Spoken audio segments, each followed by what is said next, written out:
Hey guys, what's good? Welcome back to JDB Selects. Round 9 done and dusted, a great round, especially if you are a Tigers fan. But now we move forward to round 10, the special round, the magic round. All 8 games at Suncorp. Very cool round. If you're going along, I'm jealous. I wish I could be there. I'll be there next year. But before we get into magic round, let's have a look back at how we did last week. So last week we had a good round, 6 out of 8 tips. The only 2 games we missed were the Sea Eagles and the Panthers. Tommy Turbo was ruled out late against the Titans, so that may have swayed my tip, but obviously that's easy to say now. And then obviously I was never going to tip the Tigers against the Panthers, but full credit to them, what a game. Congrats to the Tigers and congrats to all their fans, your wait is over. Now if you don't know by now, we are running a subscribers tipping comp this year. All the details to join are shown on screen, so get involved if you can, the earlier the better. And speaking of the tipping comp, Papa Guns retains his spot atop the ladder after 9 rounds. Congrats mate, still a lot of people hot on your heels, myself included. Good luck to everyone again this week, hopefully we get some more perfect rounds. So without any further ado, let's get stuck into my round 10 magic round tips. No Thursday games this week, so kicking things off on Friday we have the 13th placed Canterbury Bankstown Bulldogs taking on the 11th placed Canberra Raiders at Suncorp. Starting first with the Doggies, despite fielding an inexperienced side lacking in big bodies, the Dogs managed to hang on to upset the Dragons at home, securing an 18 to 16 point victory in Wollongong. The Dogs could have easily been ahead by more but struggled to ice key moments and conversions in the first 40. 2 incredible solo tries from Jake Averillo ultimately kept them in the game, and then they held their nerve when Corey Riddell was sent off to grind out a much needed and much deserved win.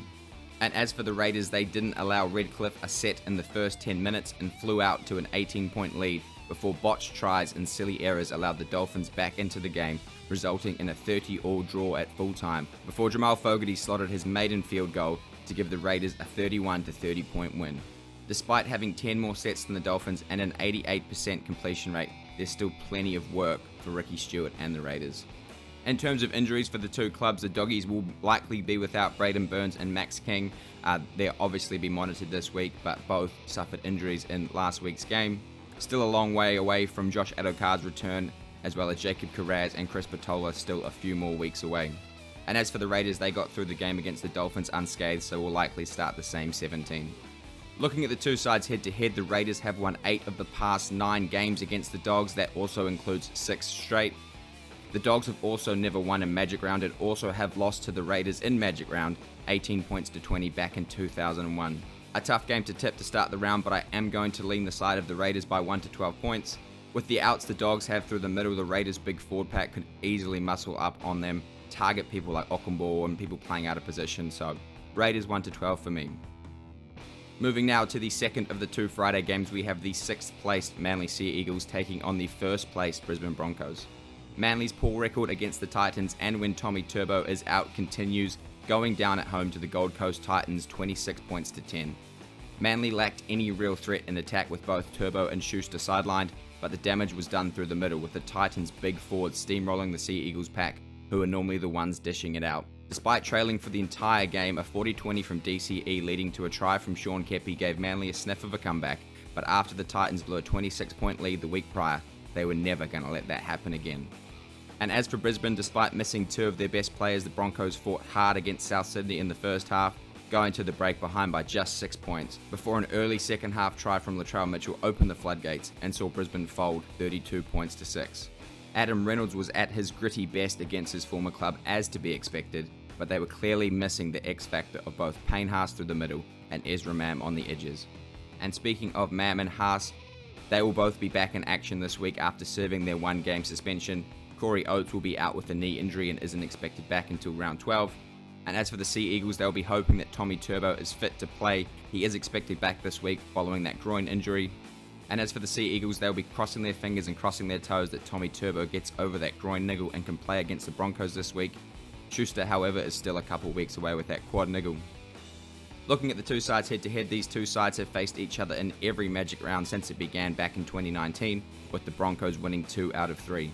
Manly have also only won 2 of their past 9 games against the Broncos at Suncorp since 2014, so I am going to lean with the Broncos here by 1 to 12 points. Kicking things off the 3 Saturday fixtures, we have the 8th placed Warriors taking on the 7th placed Penrith Panthers, obviously at Suncorp. The Warriors were left with a donut in their rain-affected showdown with the Sydney Roosters over here in Auckland yesterday, going down 14 points to nil. I always find it hard to review games when you're there and watching them live at the stadium, but from what I could see, the Warriors did hold their own and were probably unlucky in stages. It wasn't the conditions for high-scoring rugby league, which is evident from the scoreline, but the Warriors didn't seem to have much going right for them in attack, choosing the safe short options rather than getting the ball wide and kicking for chases. As for the Panthers, well, let's talk about it, The Panthers fell victim to one of the great upsets, going down to last year's wooden spooners, the Tigers, 8 points to 12 in a completely un-Penrith-like performance. Despite the wet conditions in Bathurst and the key forwards out with injury, the Panthers were their own worst enemies, only completing at 78% and conceding double the amount of errors as the Tigers. It wasn't as if the Panthers didn't have their chances though. Nathan Cleary looked certain to score and tie the match before the ball was jolted free just short of the line. The comeback was made even harder when Sonny Luke was summoned for a hip drop tackle and the Panthers couldn't pull it from the fire.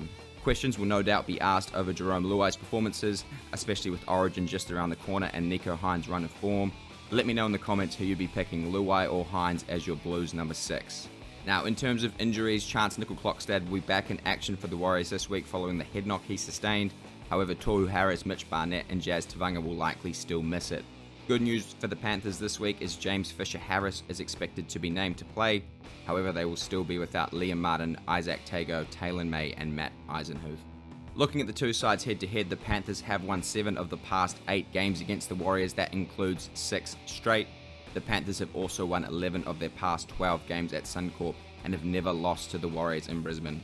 Because of that, I am going to lean on the Panthers to bounce back, so I am going to take the Panthers here 1 to 12 points. Hopefully the Warriors can show a bit of ticker here and make it a close game. The second of the 3 Saturday fixtures has the second place Cronulla Sharks taking on the 9th place Dolphins. Starting first with the Sharks, they completely dominated the Cowboys, running rings around a disjointed and unenthused North Queensland side, storming home to win 44 points to 6. Cronulla scored 20 unanswered points in the first half and a further 24 in the second, as it was all one-way traffic with Hines and Kennedy continuing their exquisite run of form. The Sharks forward pack was at its menacing best and dominated the Cowboys through the middle, allowing their outside backs the platform and field position to strike. Both Braden Hamlin-Uele and Brenton Nakora left the field injured and weren't able to finish the game and will likely be unavailable this week, but good news is Dale Finucane is back from his suspension. As for the Finns, Wayne Bennett's Dolphins almost pulled off another near 20-point comeback over the Raiders, only to fall short by 1, going down 30 points to 31 in Golden Point. The Dolphins showed the same incredible heart and resilience that they've showed all season, but a poor first quarter meant they were always chasing the game. Cody Nikorima is proving to be a great buy and a crucial signing, filling in at 6 while both Milford and O'Sullivan are out with injury, and he's doing a great job. No stats for this one, as this is the first time both sides have met, but I obviously do like the Sharks in this one. The Sharks are just on fire at the moment. Every piece of their puzzle seems to be clicking and falling into place, so Sharks 13 plus for me.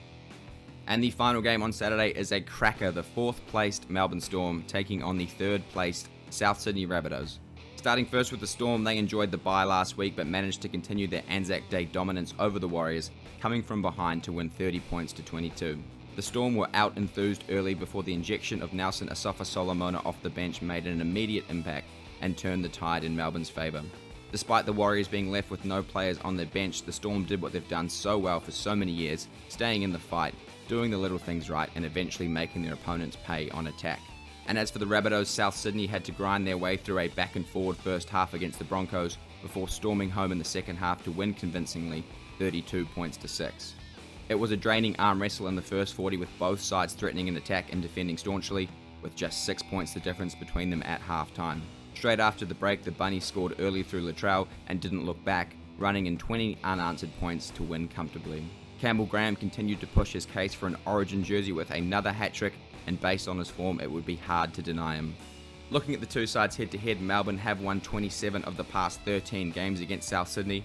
However, South Sydney have never lost in Magic Round, winning all 3 games since 2019.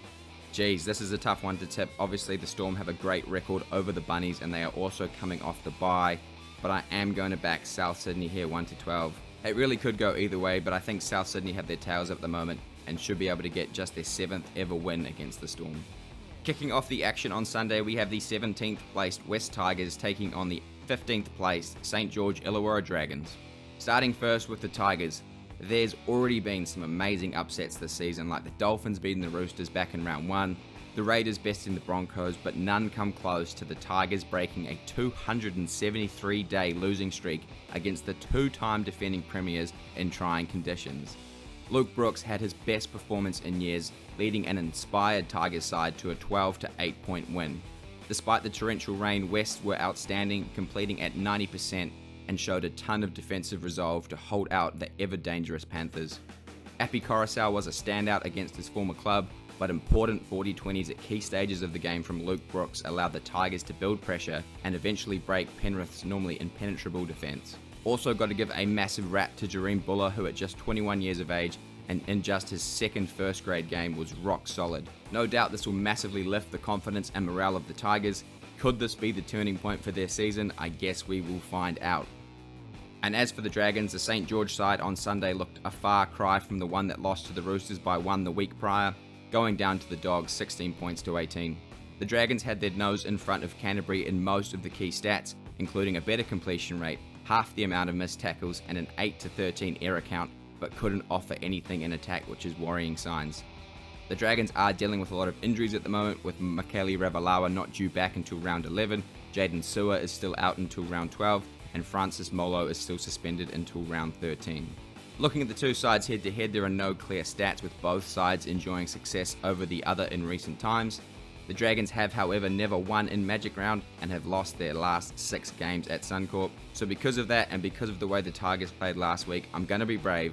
I'm going to tip the Tigers for the first time all season. To be fair, I was always going to tip them this week. I thought they were due a win, but obviously now they've got it out the way with the Panthers. It makes me not want to tip them as much, but I am going to back them here. So Tigers 1-12, let's go. The second of the two Sunday fixtures has the 5th placed Sydney Roosters taking on the 16th placed North Queensland Cowboys. Starting first with the Roosters, they managed to grind out a low-scoring wet weather win over the Warriors, taking home the 2 points with a 14-0 win.